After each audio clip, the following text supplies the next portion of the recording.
Tout est bloqué, le doctorat aussi, pas de perspective et pas de source d'argent. Donc, je me rappelle de la période fin 2020 où tout était bloqué autour de moi. Donc, il y avait ma petite fille qui avait à peine 10 mois, que je pouvais pas laisser toute seule pour aller faire autre chose. Il y avait aussi mon doctorat qui était en arrêt à cause de la période de Covid. Donc, tout le monde était en période de stress où les gens meurent toujours autour de nous. Donc, tout est bloqué. Le doctorat aussi, pas de perspective et pas de source d'argent.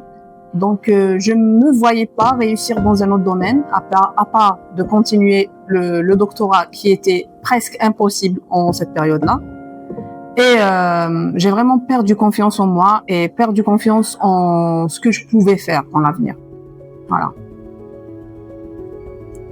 Quelques jours plus tard, mon frère est venu depuis Alger, rien que pour me voir et pour me dire que c'est vrai que tu passes par une période difficile, mais il faut pas que tu te laisses faire, il faut pas que tu lâches l'histoire. Tu as les capacités pour et tu peux créer autre chose à part le doctorat. Donc il faut réfléchir sur ça. Il a vraiment insisté sur moi pour me pousser à sortir de cette zone noire, si je peux appeler ça comme ça. Donc il m'a vraiment encouragé à réfléchir sur d'autres perspectives, sur d'autres solutions. Le fait aussi qu'il a vu quelques petits projets sur Alger, donc il y avait des personnes qui vendaient des savonnettes, des cosmétiques, et peut-être qu'ils n'avaient même pas le diplôme pour. Donc, il m'a dit, toi, tu as beaucoup de capacités, beaucoup de connaissances dans le domaine. Pourquoi tu te laisses pas créer un projet qui peut t'impacter positivement et aussi ta communauté?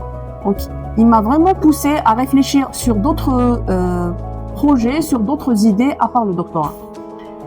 Et après cette discussion que je trouve très sévère et très dure avec moi, j'ai enchaîné directement avec une formation en cosmétologie. Donc j'ai cherché les contacts, on a commencé la formation. 15 jours après, j'ai directement cherché les fournisseurs de la matière première. Donc j'ai acheté la matière première nécessaire et j'ai commencé la fabrication de mes premiers produits de soins dans ma petite cuisine, dans ma maison. Et j'ai aussi créé la carte d'artisan. À travers ce projet, j'ai pu me découvrir. Donc, parce qu'avant, j'étais juste Siziri, la doctorante de 31 ans. Mais là, j'ai pu me découvrir en tant que leader. Et j'ai découvert aussi mes capacités de créativité et de la personne qui aime les challenges et les aventures. Surtout après notre première exposition qui était le 8 mars 2021, où on a pu vraiment vendre tous les produits.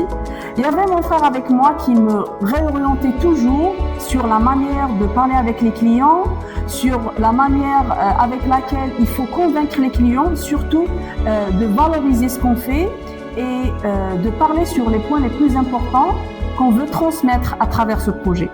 Donc c'était l'expérience, la première expérience qui nous a boosté à continuer dans ce parcours. Le plus grand challenge pour moi, c'était de trouver le juste milieu entre la vie d'une maman et la vie d'une chef d'entreprise. Au début, c'était difficile, mais avec le temps, j'ai pu vraiment trouver cet équilibre. J'ai dû plusieurs fois laisser mes filles avec leur papa, donc passer la nuit sans moi, afin, par exemple, de participer dans des incubations, dans des expositions au niveau d'Alger. Donc, c'était des fois pour plusieurs jours. Mais après, dès que je reviens, j'essaie de combler le vide, j'essaie de récupérer cette absence pour qu'elles ne sentent vraiment pas l'absence de leur maman. Le deuxième challenge, c'était le fait de travailler dans un milieu presque, si on peut dire, à 90% masculin. Donc, quand on dit masculin, on parle toujours des livreurs, des fournisseurs, des vendeurs.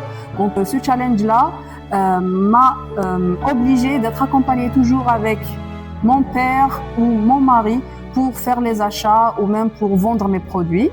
Le troisième challenge, c'était le fait de chercher la visibilité tout en commençant avec un petit budget. Donc, on cherche toujours des subventions, on participe à des concours pour pouvoir enrichir et financer ce projet. Notre première cliente était ma mère. Au tout début, on a déposé nos savons dans une boutique au niveau du village pour les faire connaître aux clients. Et ma mère, ce qu'elle a fait, elle est partie pour acheter tous les savons. Et le lendemain, le vendeur nous appelle pour nous dire que tous vos savons sont vendus, venez récupérer votre argent. On était vraiment fous de joie. Mais après, on a découvert que la cliente était ma mère. Donc, elle nous a expliqué qu'elle a fait ce geste rien que pour nous encourager, pour nous booster et surtout pour ne pas lâcher l'histoire de l'entreprise. Donc, l'aide de ma mère était vraiment cruciale, surtout au tout début, ce qui est une étape très importante dans la création du projet. Le point le plus important que j'ai retenu à travers tout ce parcours, c'est oser est le point le plus important dans la création de projets ou d'entreprise, parce que le fait de décider de changer de parcours carrément, donc depuis l'université, depuis le doctorat vers la création d'une entreprise et d'un projet, c'était au début très difficile et c'est quelque chose, je voyais que c'était peut-être impossible. Mais après, le fait que j'ai décidé d'oser et d'entamer ce nouveau parcours-là, c'était en fait la clé d'ouverture. Oser, c'est très important pour créer son entreprise.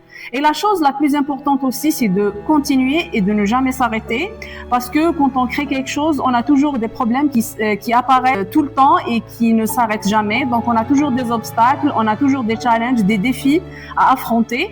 Mais la clé, c'est de ne pas s'arrêter. En fait, la réussite n'est pas pour le plus intelligent, ni pour le plus fort, mais pour la personne qui décide de ne pas s'arrêter et qui continue toujours. Voilà.